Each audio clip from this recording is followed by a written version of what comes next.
Continuamos debatiendo sobre Europa hoy en Primera Plana con Ludovic Lamán, periodista del portal Mediapart, especialista en asuntos europeos, y con Enrique Rubio, director de la sucursal de la agencia EFE aquí en París. Conozcamos ya quién es nuestro personaje de la semana.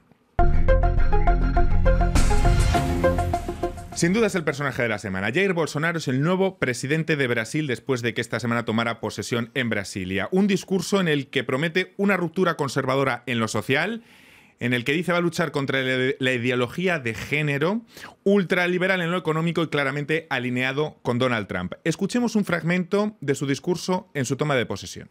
Vamos a unir al pueblo, a valorizar a la familia, a respetar a las religiones y nuestra tradición judeo-cristiana. Combatiremos la ideología de género conservando nuestros valores. Brasil volverá a ser un país libre de las amarras ideológicas. Un país libre de las amarras ideológicas. El canciller Ernesto Araújo, el nuevo canciller de Brasil, celebró el alineamiento de Brasil con Estados Unidos. Enseguida Trump felicitó a Jair Bolsonaro y con algunos socios europeos como la Nueva Italia o Hungría. ¿Cómo veis, Ludovic, esta alianza entre Brasil con ciertos socios europeos? Todavía no sabemos exactamente si esa alianza va a funcionar, porque son nacionalistas.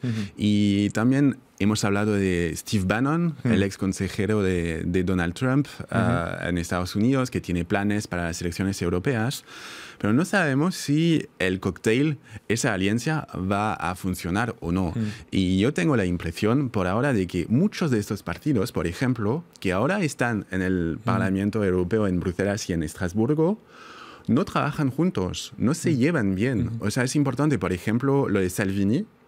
No está en el mismo grupo político que, por ejemplo, los separatistas belgas, que Marine Le Pen en Francia, etc.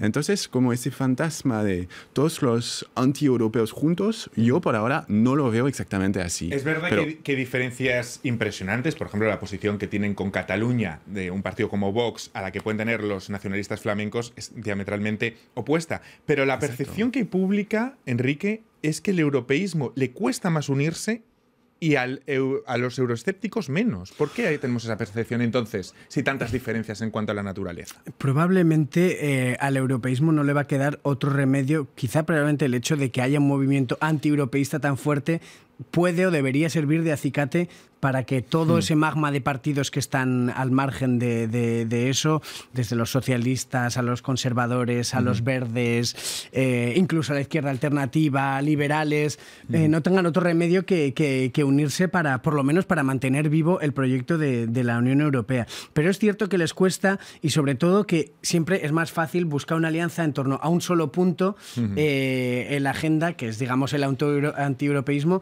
que en torno a una cosa abstracta que ya está un poquito quemada, ya está un poquito... Es difícil motivar a la gente con el europeísmo ahora mismo. En Europa la gente está un poquito cansada de Bruselas, cansada de la Unión Europea, los resultados que vio claros ya no se ven tan claros y no hay más que echar un vistazo a las encuestas sobre el apoyo a la Unión Europea. Pero precisamente respecto a lo que comentaba Ludovic, quería apuntar que me parece muy interesante lo que decía en cuanto a las diferencias que hay dentro de esa internacional de la ultraderecha, del internacional del populismo, como se quiere decir. Pero al ser agendas propias de partidos nacionalistas, muchas veces, aunque tienen puntos en común, son agendas diametralmente opuestas. Es decir, y eso a veces se nos olvida. Es decir, que poco tiene que ver probablemente la Lega de Salvini con Vox en España, en fin, con los Brexiteers en el Reino Unido. Es decir, es un magma de populismo y de nacionalismo que hace que lo que les interesa mucho a unos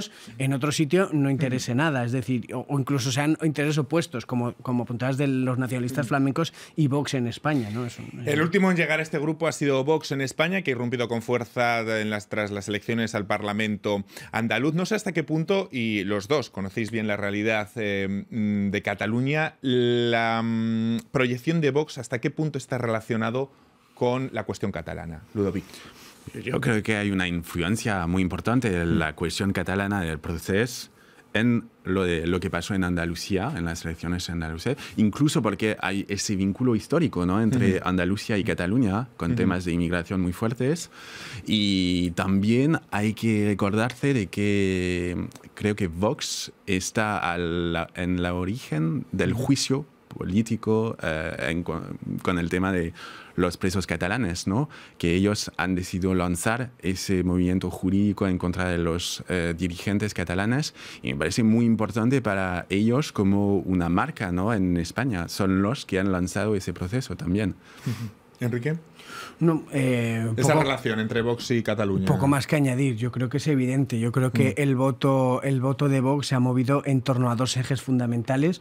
Uno es evidentemente Cataluña, el otro es el rechazo a la inmigración. Es decir, y eso parece que queda poca duda sobre eso, con algunos temas tangenciales de los que ahora mismo Vox está haciendo bandera, como la lucha contra la llamada o la supuesta ideología de género, que es lo que está motivando ahora mismo las fricciones para la formación del gobierno en Andalucía, ¿no? Pero digamos que eso ya son temas algo secundarios dentro de un programa, el de Vox, muy esquemático, es decir, un programa muy directo, muy simple, pero muy esquemático, es decir... Muy visceral. Muy visceral, efectivamente, con ideas que no tienen un gran desarrollo, pero que apelan mucho, exactamente, a las vísceras, a la emoción de la gente, ¿no? Y sobre eso, sobre todo, dos grandes ejes, que son, efectivamente, la unidad de España, el rechazo incluso al Estado de las autonomías y el rechazo a la inmigración, a la inmigración ilegal. Es que apelar a esas emociones quizás que sea un punto en común que tienen todos estos populismos de los que estamos hablando, ¿verdad? Y el tema de la inmigración, del rechazo a la inmigración. Me parece que ese punto es troncal en todos. Pero si habla de economía, por ejemplo,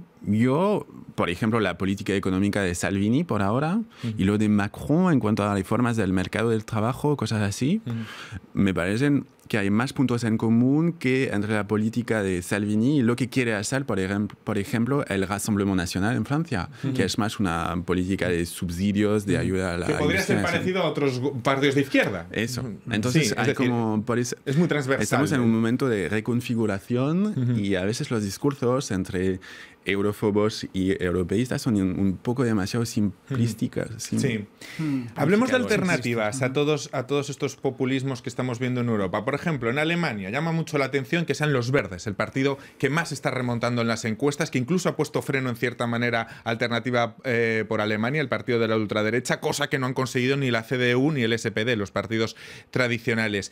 ¿Puede existir una alternativa ecológica en Europa, bueno, Enrique? Yo creo, más allá de una alternativa ecológica, vamos a ver, yo creo que el asunto medioambiental ya se ha convertido en algo casi troncal, ¿no? Por eso, de alguna forma, choca un poquito ver que todavía los partidos ecologistas remontan, porque es algo que por lo menos debería estar ya bastante interiorizado por los partidos. Yo creo que se trata más bien de reacciones de una gente que no se ve representada por los partidos tradicionales, probablemente en su mayoría exvotantes socialdemócratas, incluso algunos conservadores, de izquierda más o menos radical, que van buscando alternativas que no pasean precisamente Alternativa por Alemania, que son de la ultraderecha, ¿no? Yo creo que va vinculado un poco a la búsqueda de, aunque los Verdes llevan mucho tiempo allí, pero a la búsqueda de otras voces, ¿no? A la búsqueda de otras alternativas. El socialismo, la socialdemocracia, lleva mucho tiempo buscándose a sí misma, y uno de los ejes por los que parece que quiere apostar, aunque nunca lo ha hecho de forma decidida,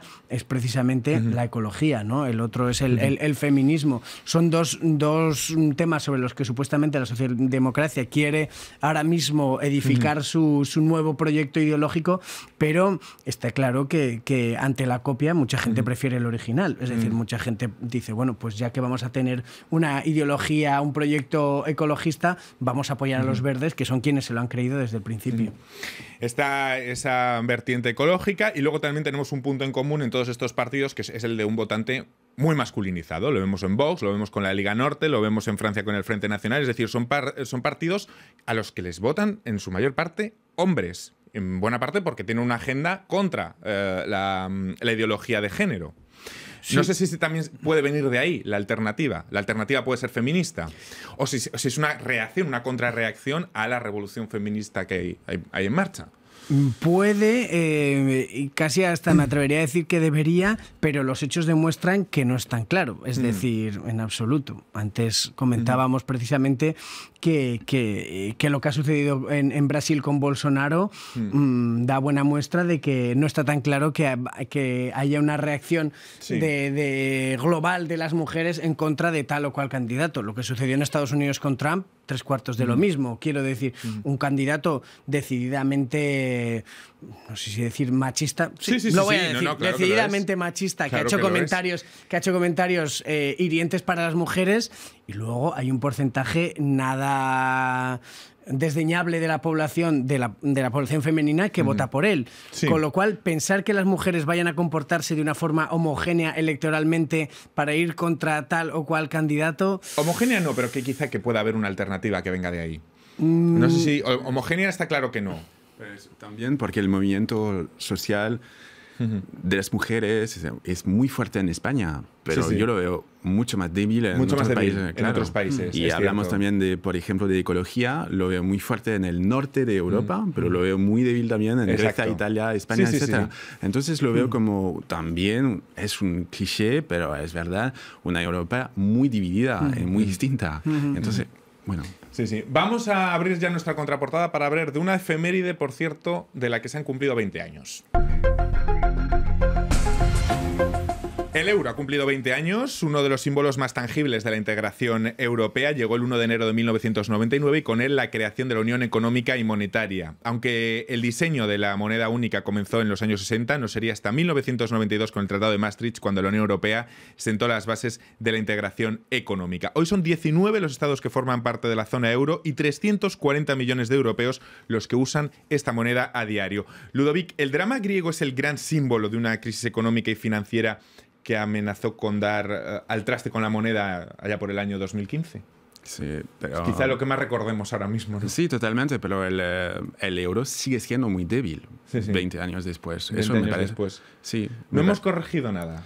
Lo de la unión bancaria es un proyecto muy importante, pero que se quedó como en la mitad de lo que había que hacer. Y entonces es como que lo de una cosa importante del debate que viene antes de las elecciones europeas va a ser, bueno, ¿vamos con más integración de la eurozona o no? Lo que, por ejemplo, intenta hacer Thomas Piketty, economista francés, bastante conocido en Europa, etc. Intenta, bueno, apoyar esa idea de un presupuesto de la zona europea. Y bueno, una buena noticia sería que dentro de la campaña que viene hablemos más quizás de ese tema de quién quiere un presupuesto, cómo hacer y con qué legitimidad, etcétera, más que, bueno, digamos, inmigración y gestión de la inmigración. Me quedan 30 segundos, Enrique, 2 ideas. El problema es que cuando se eligió a Macron parecía que todo el camino estaba expedito para esta reforma del euro, para un presupuesto de la eurozona, para las reformas que necesita realmente el euro para consolidarse. El tiempo ha demostrado que no ha sido así. Merkel está ya en vías de despedida. Efectivamente, habrá que ver si en las elecciones hay una propuesta y se habla incluso de estos temas que son vitales para el futuro de la Unión Europea, y hasta ahora parece que son algo secundario. Pues muchísimas gracias, Enrique Rubio, Ludovic Lamán, por este repaso a este año crucial que es el Abre Europa en 2019. A todos ustedes, hasta la semana que viene en Primera Plana. Gracias.